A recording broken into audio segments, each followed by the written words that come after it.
आज हम लोग शुरू करने जा रहे हैं अपने क्लास 10th के साइंस में चैप्टर नंबर 3। चैप्टर का नाम है मेटल्स एंड नॉन मेटल्स। और ये चैप्टर जो आपका मेटल्स एंड नॉन मेटल्स है ये केमिस्ट्री के अंदर आता है। ठीक है, पहला, दूसरा और तीसरा ये तीनों का तीनों हमारा चैप्टर केमिस्ट्री का ही है बेसिकली। और चौथा वाला भी जो है वो भी हमारा केमिस्ट्री का ही है। पांचवा वाला भी केमिस्ट्री ही है, लेकिन इस बार सिलेबस से एक चैप्टर उसमें से हट गया है, तो कोई बात नहीं, उसको आप छोड़ सकते हैं, लेकिन बता देंगे, वो क्लास में बताते चलेंगे। लेकिन यहाँ पे हम लोग आज शुरुआत करने जा रहे हैं अपने क्लास 10th के चैप्टर नंबर 3 साइंस से। चैप्टर का नाम है मेटल्स एंड नॉन मेटल्स। देखिए, मेटल्स एंड नॉन मेटल्स ऐसा ये वर्ड है ना जो कि हम लोगों ने कई बार सुन रखा है अभी तक फिलहाल, यानी कि क्लास 10th में हम लोग इसको पढ़ रहे हैं, तो ऐसा नहीं है कि इसको हम लोग पहली बार सुन रहे हैं, है ना। तो मेटल्स और नॉन मेटल्स क्या होता है हम लोग पहले से भी जानते हैं, लेकिन इस चैप्टर में हम लोग मेटल्स और नॉन मेटल्स के बारे में डीप नॉलेज लेने वाले हैं, यानी कि गहराई से बात करने वाले हैं हम लोग इसमें। ठीक है, थोड़ा सा डीप में बात करेंगे। अभी तक जो आप जानते थे वो थोड़ा सा आपका बेसिक था। ठीक है, तो इस चैप्टर में हम लोग बेसिक भी सीखेंगे और इसका स्टैंडर्ड लेवल भी सीखेंगे, यानी कि टफ से लेकर हार्ड तक के चीज़ों को हम लोग अपने चैप्टर में पढ़ेंगे। तो चैप्टर का नाम basically metals and non metals है। तो इस पूरे चैप्टर में दो ही चीज़ों के ऊपर आपका बात होता रहेगा हमेशा, पहला मेटल्स और दूसरा हमारा नॉन मेटल्स। चलिए शुरुआत किया जाए, कोई दिक्कत है ना समझने में? आगे चलिए देखा जाए ध्यान से। सबसे पहले पॉइंट में लिखा गया है कि there are 115 elements known at present. अच्छा, किसी किसी बुक में ना 118 एलिमेंट भी लिखा गया है, तो उससे आप कंफ्यूज मत होइएगा। ठीक है, अलग अलग बुक में, किसी बुक में 115 लिखा हुआ होगा, किसी बुक में 118 लिखा हुआ होगा, कोई दिक्कत नहीं है। आप दोनों में से कोई एक भी एग्जाम में लिख देंगे ना, यदि पूछा जाए तो आपका काम बन जाएगा। ओके, तो यहाँ पे कहा जा रहा है कि अभी फिलहाल प्रेजेंट में 115 या फिर 118 एलिमेंट खोजे जा चुके हैं। ठीक है, आगे बढ़ते हैं। On the basis of their properties elements can be classified as metals and non metals. अब एलिमेंट के प्रॉपर्टी को देखते हुए हमने एलिमेंट को दो अलग अलग कैटेगरी में बांट रखा है। एलिमेंट के प्रॉपर्टी को देखते हुए एलिमेंट को हमने दो अलग अलग प्रॉपर्टी में बांट रखा है, अलग अलग प्रॉपर्टी में डिवाइड, यानी कि अलग अलग कैटेगरी में हमने उसको डिवाइड कर दिया है। पहला कैटेगरी है हमारा मेटल्स का और दूसरा कैटेगरी है हमारा नॉन मेटल्स का। ठीक है, तो सबसे हमारा, इसको आप ऐसे भी समझ लीजिए कि हमारा मेन हेडिंग है एलिमेंट और इसका दो अलग अलग ब्रांच निकला हुआ है, एक मेटल और एक नॉन मेटल। इन्हीं के बारे में हम लोग यहाँ पे देखेंगे। तो चलिए सबसे पहले हम लोग बात कर लेते हैं कि आखिर इस एलिमेंट का, यानी कि मेटल्स और नॉन मेटल्स का फिजिकल प्रॉपर्टी क्या है, क्योंकि हमने एलिमेंट को किस आधार पर बांट रखा है, उसके फिजिकल प्रॉपर्टी के आधार पर। यानी कि फिजिकल प्रॉपर्टी का मतलब होता है कि ऊपर ऊपर से मेटल्स और नॉन मेटल्स देखने में कैसा लगता है। जैसे यदि कोई आपसे पूछे कि आपका फिजिकल प्रॉपर्टी क्या है, तो आप क्या बोलोगे कि ऊपर ऊपर से आपको क्या देखने में लग रहा है आपके बॉडी के ऊपर। जैसे मान लीजिए, फिजिकल प्रॉपर्टी का मतलब होता है कि किसी भी चीज़ का जब आप उसको पहली बार देख रहे हैं तो उसमें आप क्या ऑब्जर्व कर पा रहे हैं। यदि हमसे कोई पूछे कि बताओ युवराज का फिजिकल प्रॉपर्टी क्या है, तो हम क्या बोलेंगे कि दो आँख है, दो कान है, मुंह है, बाल है, हाथ है, पैर है। तो फिजिकल प्रॉपर्टी का सिंपल सा मतलब है कि जो आप देख पा रहे हो ऊपर ऊपर से, वही हो गया उसका फिजिकल प्रॉपर्टी। ठीक है, अंदर क्या उसके बॉडी के अंदर हमको नहीं मालूम। अंदर तो हार्ट है, किडनी है, फिर से हमारा लीवर है, पेनक्रियाज है, बहुत सारी चीज़ें। अंदर से मतलब नहीं है हम लोगों को, बाहर से फिजिकल अपीयरेंस का कैसा है उसी को हम लोग कहते हैं फिजिकल प्रॉपर्टी।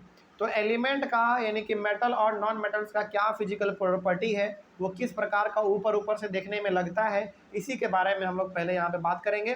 तो सबसे पहला हम लोग आज डिस्कस करने जा रहे हैं फिजिकल प्रॉपर्टी, वो भी किसका, मेटल्स का। उसके बाद फिर डिस्कस करेंगे नॉन मेटल्स का। यहाँ पे आप ध्यान में ये बात रखिएगा कि जो बात मेटल्स में लिखा हुआ होगा वही बात हमारा उल्टा करके लिख दिया गया होगा किसमें, नॉन मेटल्स में। मतलब कि पॉजिटिव सेंस में यदि हमारा मेटल्स में लिखा गया है तो यही पॉजिटिव सेंस हमारा नेगेटिव सेंस बन जाएगा किसमें, नॉन मेटल्स में। ठीक है ना, चलिए शुरू करते हैं, ध्यान से समझते हुए चलिएगा। अच्छा, इसमें ना आप यहाँ पे ध्यान रखिए, फिजिकल प्रॉपर्टी इसमें जो है हमारा वो ABCDE ये सब वाला है। ठीक है, इस बीच बीच में जो हमने एक एक पॉइंट यहाँ पे डाल रखा है डॉट डॉट करके, ये सब उसके बारे में थोड़ा सा गहराई से जानकारी देने का मतलब है। ठीक है, तो यहाँ पे basically A B C D E F G H करके जो है वो फिजिकल प्रॉपर्टी है, और उसके अंदर में जो डॉट डॉट यानी कि बुलेट करके जो हमने लिखा है वो उसके बारे में थोड़ा सा ज़्यादा जानकारी है। तो जब भी आपसे मेटल्स के प्रॉपर्टी के बारे में पूछे तो आप ABCD वाला बताइएगा, ठीक है। और हाँ, यहाँ पे जो हमने बीच बीच में लिख रखा है ना, ये MCQ में आता है CBSE में, इसीलिए हमने उसको भी लिख रखा है। तो शुरू करते हैं। इसका सबसे पहला वाला प्रॉपर्टी मेटल का क्या है, देखिए, metals can be beaten into thin sheets with a hammer, this property is called malleability. मतलब कि मेटल्स को हम लोग हथौड़े से पीट पीट के उसको बहुत ही पतला बना सकते हैं। इसी प्रॉपर्टी को हम लोग कहते हैं मेलिएबिलिटी। जैसे आपका जो साइंस का बुक है आपके सामने जो खुला हुआ है, ये साइंस का बुक में बहुत सारे पेज हैं।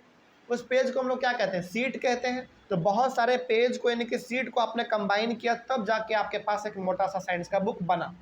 उसी प्रकार से यहाँ पे कहा गया है कि मेटल्स को हम लोग हथौड़े से पीट पीट के बहुत ही पतला यानी कि थीन सीट के रूप में उसको कन्वर्ट कर सकते हैं।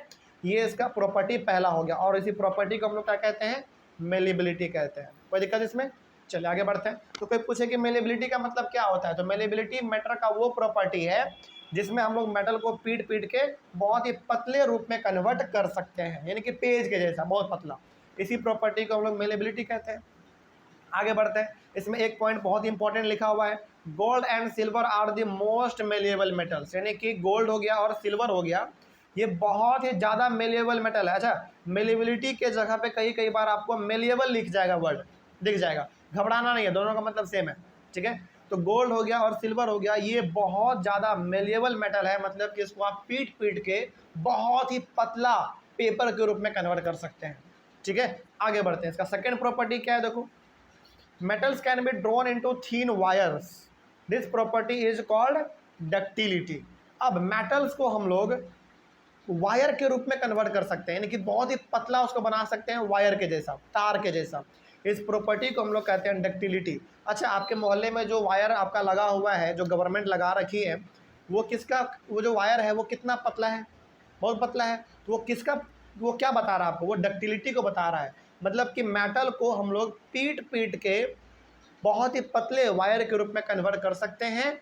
इस प्रॉपर्टी को डक्टिलिटी कहते हैं, ठीक है। आगे बढ़ते हैं। फिर gold is the most ductile metal. अच्छा, डक्टिलिटी बोले या फिर डक्टाइल बोले, बात सेम है। Gold is the most ductile metal. देखो, गोल्ड ना बहुत ही ज़्यादा डक्टाइल है, मतलब कि गोल्ड को हम लोग पीट पीट के बहुत ही पतले वायर के रूप में कन्वर्ट कर सकते हैं। अगला वाला जो पॉइंट है ना लिखा हुआ जो है, उसको आप सुनेंगे तो आप दंग रह जाएंगे। क्या लिखा हुआ देखिए, a wire of about 2 kilometre length can be drawn from 1 gram of gold. सोचो, 1 ग्राम आप समझते हो कितना होता है, मतलब कि जो आप एक डेयरी मिल्क का जो चॉकलेट खाते हो आप, उस चॉकलेट का जो पैकेट होता है उसका आप वजन नापोगे ना तो वो 1 ग्राम होता है। कितना हल्का होता है डेयरी मिल्क का एक पैकेट छोटा सा, वो 1 ग्राम का है। मतलब कि उतना हल्का 1 ग्राम गोल्ड को आप खींच के वायर के रूप में कन्वर्ट करके 2 किलोमीटर तक आप उसको खींच सकते हो। सोचो, 2 किलोमीटर का सिंपल सा मतलब है, यहाँ से लेकर, यानी कि अभी हम लोग लगभग पटना के महावीर मंदिर के पास रह रहे हैं, तो यहाँ से लगभग आपका राजा बाजार का जो पुल खत्म होता है ना, वहाँ तक 2 किलोमीटर आप मात्र 1 ग्राम सोने से इतना लंबा वायर आप खींच सकते हो। सोचो, मतलब कि ये तो धागा से भी बहुत पतला हो गया है कि नहीं। चलिए आगे बढ़ते हैं फिर, क्योंकि यदि आप 2 किलोमीटर के धागा को लपेट के वजन तोलेंगे तो ऑब्वियस ही बात है वो कुछ ग्राम में आएगा, 100 ग्राम हो सकता है, 150 ग्राम हो सकता है, लेकिन यहाँ पे मात्र 1 ग्राम का बात हुआ है। तो सबसे ज़्यादा डक्टाइल मेटल हमारा कौन सा हुआ, गोल्ड हुआ। मतलब कि 1 ग्राम गोल्ड को आप वायर के रूप में कन्वर्ट कर सकते हैं, वो भी 2 किलोमीटर तक का लेंथ में, ठीक है। चलिए आगे बढ़ते हैं फिर। उसके बाद थर्ड प्रॉपर्टी है इसका, metals are good conductors of heat and electricity. यानी कि मेटल जो है हीट और इलेक्ट्रिसिटी दोनों को कंडक्ट करता है। हीट और इलेक्ट्रिसिटी दोनों हमारा पास हो सकता है मेटल से, और होता भी है, ठीक है। आगे बढ़ते हैं फिर, silver and copper are the best conductors of heat and electricity. तो सिल्वर हो गया, कॉपर हो गया, ये ना हीट और इलेक्ट्रिसिटी का बहुत ही अच्छा कंडक्टर होता है। अच्छा, अब आपके मन में सवाल नहीं आया कि सर यदि सिल्वर और कॉपर हीट और इलेक्ट्रिसिटी का बहुत अच्छा कंडक्टर होता है, तो हमारे मोहल्ले में जो वायरिंग किया गया है गवर्नमेंट के द्वारा, वो फिर एल्यूमिनियम का वायर क्यों उसमें इस्तेमाल किया गया है? मतलब कि वो जो आप नंगा तार देखते हो ना पोल पोल के ऊपर, वो एल्यूमिनियम वायर है। लेकिन अभी तुरंत आपने यहाँ पे क्या पढ़ा कि सिल्वर और कॉपर इलेक्ट्रिसिटी का अच्छा कंडक्टर होता है, तो फिर क्यों नहीं इस्तेमाल किया गया वहाँ पे सिल्वर और कॉपर का, एल्यूमिनियम का इस्तेमाल क्यों किया गया? इसके पीछे ना बहुत अच्छा गवर्नमेंट ने दिमाग लगाया है। मालूम है क्या? देखिए, सिल्वर और कॉपर जो है ना थोड़ा सा महंगा होता है, और कॉपर और एल्यूमिनियम बहुत सस्ता होता है। तो यदि हम लोग एल्यूमिनियम का इस्तेमाल ना करके सिल्वर और कॉपर का इस्तेमाल करते, तो बहुत सारे इंडिया में ऐसे इलेक्ट्रिक पाइप है जहाँ पे बिजली पास नहीं होता है, तो लोग क्या करते, उसको वहाँ से उठाते हैं मार्केट में जाके बेच देते, पैसा कमा लेते वो, क्योंकि सिल्वर और कॉपर बहुत महंगा होता है, इस बात को आप याद रखिए।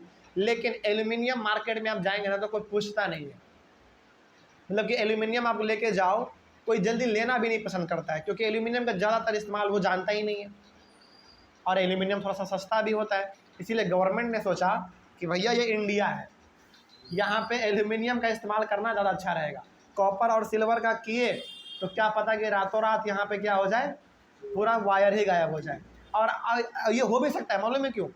क्योंकि हाल ही फिलहाल का खबर है, बिहार में कोई ज़िला है शायद, बिहार का ही बात है, हमारे ही बिहार का बात है, जिला हमको याद नहीं आ रहा है। वहाँ पे क्या हुआ ना, पूरा का पूरा एक टावर ही ख़त्म कर दिया। मतलब टावर, कौन सा टावर, जिसमें कि आपका जो वो नेटवर्क आता है ना, नेटवर्क फ़ोन में, वो टावर ही गायब कर दिया। कैसे?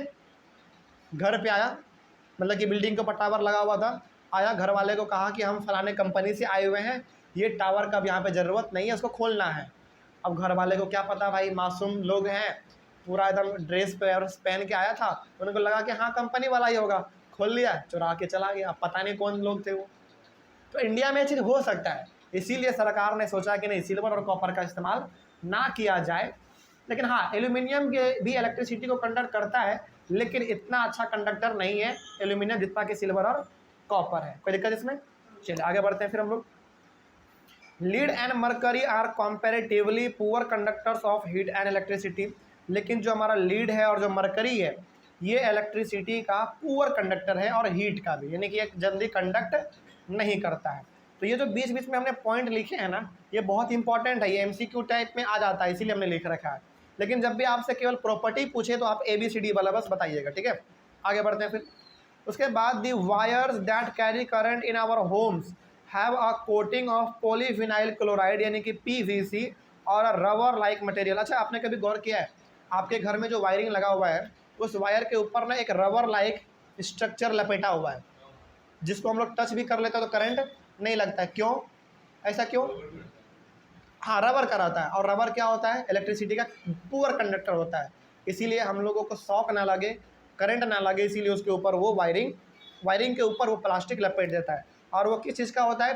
पॉलीविनाइल क्लोराइड का होता है बेसिकली बना हुआ, यानी कि PVC।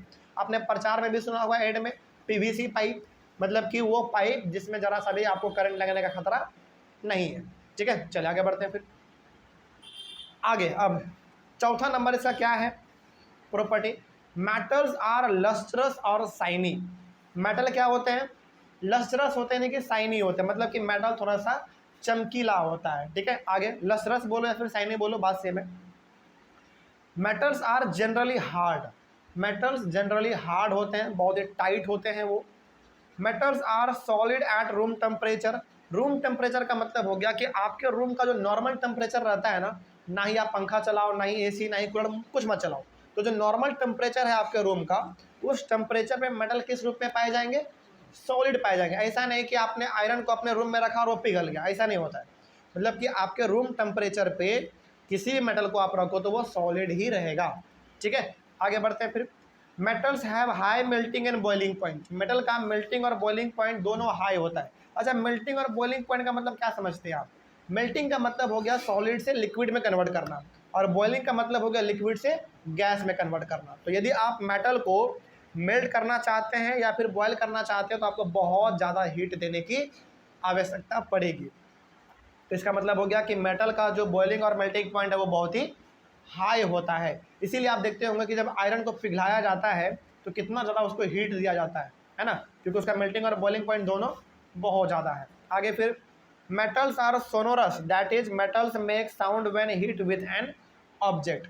मेटल्स सोनोरस होते हैं, मतलब कि जब आप मेटल को पीटते हो ना किसी भी चीज़ से तो वो एक साउंड प्रोड्यूस करता है वो, ठीक है, इसी को हम लोग कहते हैं सोनोरस। आगे बढ़ते हैं। Metals usually have a silver और ग्रे कलर। 99% मेटल्स का जो कलर होता है वो या तो सिल्वर होगा या तो कलर होगा, सॉरी ग्रे होगा, ठीक है, इस बात को आप याद रखिएगा। आप 99% मेटल को उठा के देख लीजिए, उसका कलर दो ही प्रकार का होगा, या तो सिल्वर कलर का होगा या तो फिर वो ग्रे कलर का होगा, ठीक है। आगे metals have high densities. High densities का मतलब है कि मेटल्स के पार्टिकल आपस में टाइटली पैक होते हैं। इसको आप ऐसे समझिए, आपके एक हाथ में 1 kg रुई है, कॉटन का रुई, और आपके एक हाथ में 1 kg का पत्थर है। बताइए ज़्यादा फैला हुआ कौन दिख रहा है आपको?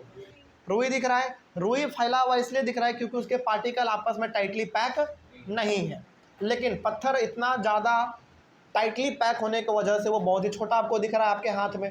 तो इसका मतलब हो गया कि पत्थर का डेंसिटी ज़्यादा है। डेंसिटी का मतलब सिंपल से समझिए, उसके पार्टिकल आपस में टाइटली पैक होंगे। तो मेटल्स के पार्टिकल आपस में टाइटली पैक होते हैं, इसलिए इसका डेंसिटी बहुत ज़्यादा हाई रहता है। ये सारा का सारा प्रॉपर्टी हमारा हो गया मेटल्स के बारे में। अब हम लोग बात कर लेते हैं नॉन मेटल्स के बारे में। देखिए यहाँ पे आप याद रखिएगा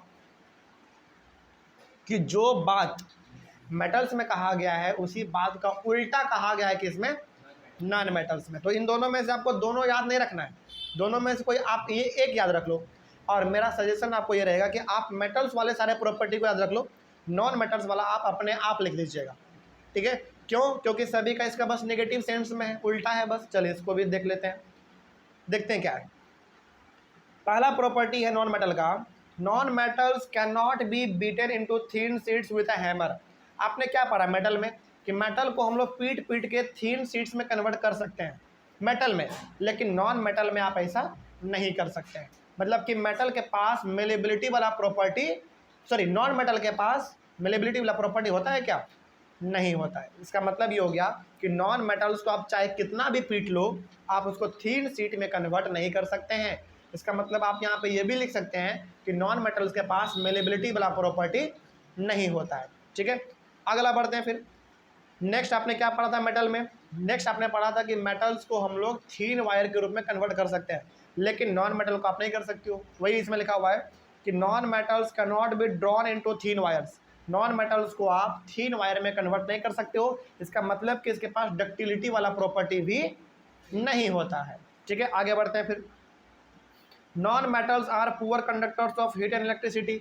आपने मेटल के बारे में पढ़ा कि मेटल हमारा हीट और इलेक्ट्रिसिटी का अच्छा कंडक्टर होता है, लेकिन नॉन मेटल हमारे हीट और इलेक्ट्रिसिटी का पुअर कंडक्टर होता है। मतलब कि नॉन मेटल हमारे इलेक्ट्रिसिटी और हीट को कंडक्ट करता ही नहीं है।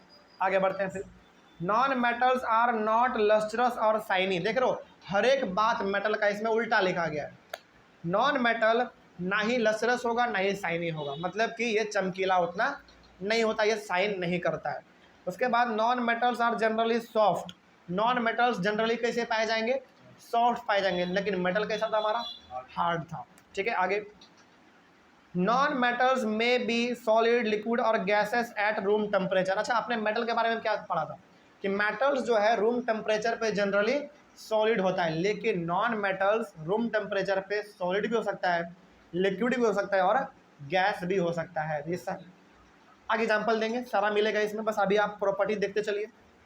इसमें एग्जाम्पल आ गया आपका मरकरी का आ जाएगा, फिर से आपका इसमें आयरन का आ जाएगा, ठीक है। सारा प्रॉपर्टी आपको पहले प्रॉपर्टी पढ़ते हैं और आगे चल के हम लोग सभी का एग्जाम्पल भी लेके चलेंगे। आगे बढ़ते हैं फिर। उसके बाद है non metals have comparatively low melting and boiling point. Non metal का मेल्टिंग और बॉइलिंग पॉइंट कम होता है, किसके कंपैरिजन में? मेटल से कंपैरिजन में। आगे non metals are not sonorous, that is non metals does not make sound when hit with an object. इसका मतलब ये हो गया कि जब हम लोग नॉन मेटल को पीटते हैं तो किसी प्रकार का साउंड बाहर नहीं निकलता है। इसका मतलब कि इसके पास सोनोरस वाला भी प्रॉपर्टी नहीं है, ठीक है। आगे नॉन मेटल्स में have different colours. Non metals का जो कलर है वो अलग अलग हो सकता है, लेकिन आपने मेटल में क्या पढ़ा था कि मेटल्स का जनरली कलर कैसा होता है? या तो सिल्वर या तो ग्रे। या तो सिल्वर या तो ग्रे, लेकिन नॉन मेटल्स का जो कलर है वो अलग अलग कलर हो सकता है, यानी कि नॉन मेटल्स अलग अलग कलर में पाए जाते हैं, red, blue, pink, yellow, white, इस प्रकार का हो सकता है। आगे, non metals have low densities, इसका डेंसिटी क्या होगा, बहुत ही कम होगा, मतलब कि इसके पार्टिकल आपस में टाइटली पैक नहीं होते हैं। तो ये हमारा मेटल्स और नॉन मेटल्स के बारे में फिजिकल प्रॉपर्टी हुआ। फिजिकल प्रॉपर्टी का मतलब कि ऊपर ऊपर से देखने में ये सब कैसा लगता है, इसका क्या खासियत है, कोई दिक्कत इसमें, पहले बताइए इसमें कोई दिक्कत यहाँ समझने में। चलिए आगे बढ़ते हैं फिर। अभी तक आपने फिलहाल मेटल्स और नॉन मेटल्स में फिजिकल प्रॉपर्टी देखा आपने, एक तरीके से आप कह सकते हैं कि दोनों में डिफरेंस क्या, आपने ये भी देख लिया। लेकिन अब ना मेटल्स और नॉन मेटल्स में कुछ एक्सेप्शन है, चलिए इसको भी देख लेते हैं। और ये एक्सेप्शन आप ध्यान से सुनिएगा, ठीक है, क्योंकि एक्सेप्शन पूछेगा ही पूछेगा, समझिए ध्यान से। एक्सेप्शन का मतलब है कि जो प्रॉपर्टी आपने मेटल में पढ़ा उसमें से कुछ बात कुछ मेटल के साथ लागू नहीं होता है, यही हम लोग पढ़ते हैं किसमें, एक्सेप्शन में पढ़ते हैं, ठीक है ना। चलिए इसको हम लोग यहाँ पे डिस्कस कर लेते हैं, क्या है एक्सेप्शन। सबसे पहला तो आपको ये मालूम होना चाहिए कि एक्सेप्शन में हम लोग पढ़ते क्या है, वो चीज़ पढ़ते हैं जो आपने, जैसे मेटल में आपने क्या पढ़ा, मेटल में आपने अलग अलग प्रॉपर्टी पढ़ा, तो उसमें से कुछ प्रॉपर्टी कुछ मेटल के साथ लागू नहीं होता है, उसी को हम लोग एक्सेप्शन कहते हैं।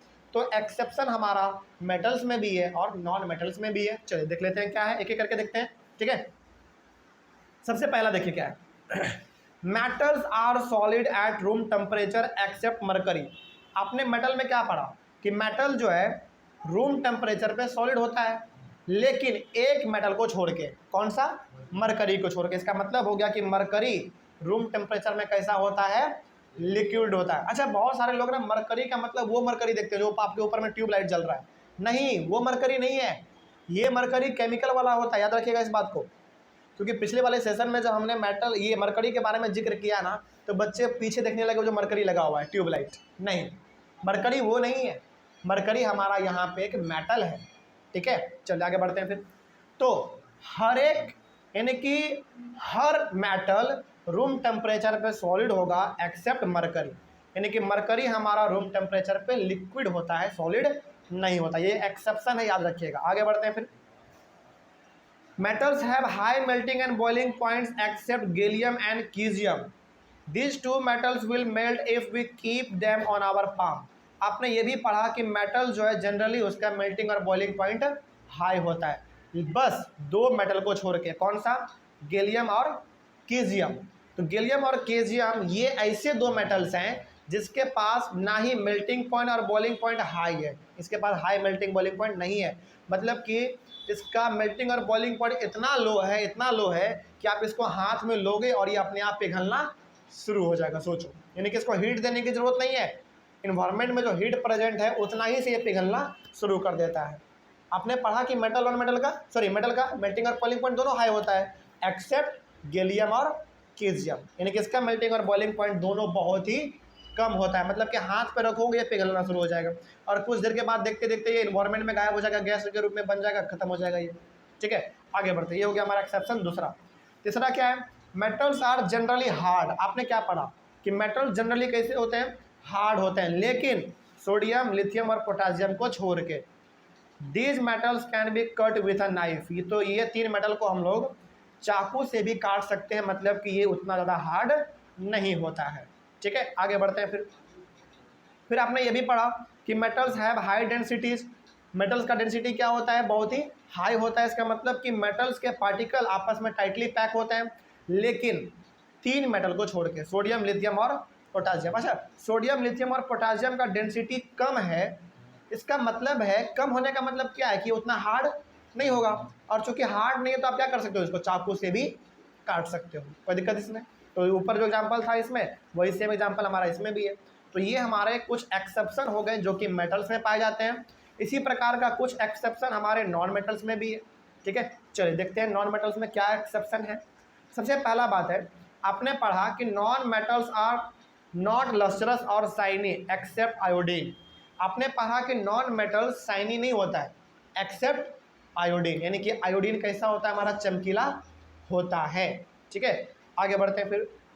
आगे फिर non metals are generally soft except diamond. आपने क्या पढ़ा था कि नॉन मेटल्स कैसे होते हैं, सॉफ्ट होते हैं, लेकिन डायमंड को छोड़ के दुनिया का सबसे हार्ड सबस्टांस क्या है मालूम है, डायमंड है। लेकिन क्या है, एक नॉन मेटल है। सोचो, आपने पढ़ा कि नॉन मेटल सॉफ्ट होते हैं, लेकिन क्या हर नॉन मेटल नहीं, 99% जो हमारे नॉन मेटल है वो हार्ड सॉफ्ट होंगे, लेकिन कुछ को छोड़ के, और उसमें हमारे कुछ में कौन आएंगे, डायमंड आएंगे। तो डायमंड इतना हार्ड होता है कि आप इसको ना पीटते पीटते बुढ़ापे तक चले जाओगे, लेकिन ये कभी टूटेगा नहीं, इतना हार्ड होता है। ठीक है, और डायमंड का इस्तेमाल हम लोग मालूम है किस लिए करते हैं, क्या, हाँ, डायमंड का इस्तेमाल हम लोग बड़े बड़े पत्थर को तोड़ने के लिए इस्तेमाल करते हैं। मालूम है क्यों, क्योंकि डायमंड तो पहली बात बहुत हार्ड रहता है, इसको आप किसी के साथ इस्तेमाल कर लो, इसको कोई फर्क पड़ेगा नहीं, सामने वाला टूट जाएगा, बिखर जाएगा, लेकिन इसमें कुछ नहीं होगा। ठीक है, आगे बढ़ते हैं। तो हमारा नॉन मेटल सॉफ्ट होता है लेकिन डायमंड को छोड़ के, इसका मतलब डायमंड हमारा क्या है, नॉन मेटल है, लेकिन वो कैसा है, बहुत ही हार्ड है। आगे आपने ये भी पढ़ा कि non metals have comparatively low melting and boiling point accept diamond. आपने ये भी पढ़ा कि नॉन मेटल का मेल्टिंग और बॉइलिंग पॉइंट बहुत ही लो होता है, बस एक नॉन मेटल को छोड़ के, वो कौन है, हमारा डायमंड। चूंकि डायमंड बहुत हार्ड है, इसका मतलब है कि इसको पिघालने के लिए आपको बहुत ज़्यादा हीट देने की आवश्यकता है। ठीक है, तो डायमंड का मेल्टिंग और बॉइलिंग पॉइंट बहुत ही ज़्यादा हाई होता है। आगे बढ़ते हैं, लास्ट है हमारा, non metals are poor conductors of heat and electricity. आपने ये भी पढ़ा कि नॉन मेटल्स जो है हीट और इलेक्ट्रिसिटी का पुअर कंडक्टर होता है, यानी कि ये जल्दी इलेक्ट्रिसिटी को कंडक्ट नहीं करता है, लेकिन एक नॉन मेटल को छोड़ के वो हमारा है ग्रेफाइट। इसका मतलब कि ग्रेफाइट हमारा एक नॉन मेटल है जो कि हीट और इलेक्ट्रिसिटी कंडक्ट करता है। और ग्रेफाइट का ना सबसे अच्छा एग्जाम्पल देते हैं आपको, ग्रेफाइट का सबसे अच्छा एग्जाम्पल है आपका पेंसिल का, वो जो अंदर में रहता है पूरा ग्रे कलर का, जिससे आप लिखते हो पेंसिल के अंदर पूरा, वही आपका ग्रेफाइट है। मतलब कि वो ग्रेफाइट हमारा इतना पावरफुल है कि उससे हीट और इलेक्ट्रिसिटी दोनों पास कर सकता है, और करता भी है। कभी ट्राई मत करना, करंट लग जाएगा। ठीक है, चलिए आगे बढ़ते हैं। तो ये हमारा कुछ एक्सेप्शन होगा कि इसमें नॉन मेटल्स में। अच्छा, अब ना यहाँ पे एक इम्पॉर्टेंट नोट हम आपको दे देना चाहते हैं, जो कि एनसीईआरटी बुक में भी मेंशन किया गया है। क्या नोट है, देखिए, कहा गया इसमें most metals produce basic oxides when dissolve in water. मतलब क्या हुआ इसका मतलब हो गया कि 99% मेटल को जब आप पानी में मिलाते हो तो क्या बन जाता है, ये बेसिक ऑक्साइड बना लेता है। ये भी समझ में नहीं आया तो आप सिंपली ये याद रखना कि in other word most metals are basic in nature. चलो ऊपर वाला पॉइंट्स, चलो मान लो कि आपको समझ में नहीं आया, उसको गोली मारो। अब आप केवल ये समझ लीजिए कि मोस्ट मेटल्स किस नेचर के होते हैं, बेसिक नेचर के होते हैं। अब आपने एसिड और बेस सॉल्ट आपने चैप्टर पढ़ लिया है, तो अब आपके लिए बेसिक नेचर समझना आसान हो रहा होगा, कोई दिक्कत इसमें। तो जो हमारे मेटल्स होते हैं वो जनरली बेसिक नेचर का होता है। ठीक है, उसी प्रकार से हमारा उल्टा हो जाएगा किसके साथ, नॉन मेटल के साथ। तो नॉन मेटल्स कैसे नेचर के होंगे, एसिडिक नेचर के होंगे। ये इंपॉर्टेंट नोट था, इसको आप याद रखिएगा। कभी कभार एमसीक्यू में पूछ लिया जाएगा कि मेटल्स हमारे किस नेचर के होते हैं और नॉन मेटल्स हमारे किस नेचर के होते हैं। अब तो कोई दिक्कत नहीं इसमें। चलो आगे बढ़ते हैं फिर। तो ये कुछ जनरल सी बातें हो गई हमारी मेटल्स के बारे में, नॉन मेटल्स के बारे में, उसके एक्सेप्शन के बारे में, और यहाँ पे हमने एक इम्पॉर्टेंट नोट भी देख लिया कि आखिर मेटल किस नेचर का होगा और नॉन मेटल किस नेचर का होगा। चलिए अगले वाले क्लास से हम लोग शुरू करेंगे अपना बहुत ही important topic, chemical properties of metals. अभी तक आपने केवल और केवल फिजिकल प्रॉपर्टी पढ़ा मेटल और नॉन मेटल का, अब हम लोग शुरू करेंगे केमिकल प्रॉपर्टी मेटल और नॉन मेटल का। ठीक है, कोई दिक्कत इसमें। फिजिकल प्रॉपर्टी का मतलब होता है कि ऊपर ऊपर से दिखने में वो आपको कैसा दिख रहा है। केमिकल प्रॉपर्टी का मतलब है कि उसके अंदर क्या क्या खूबी है।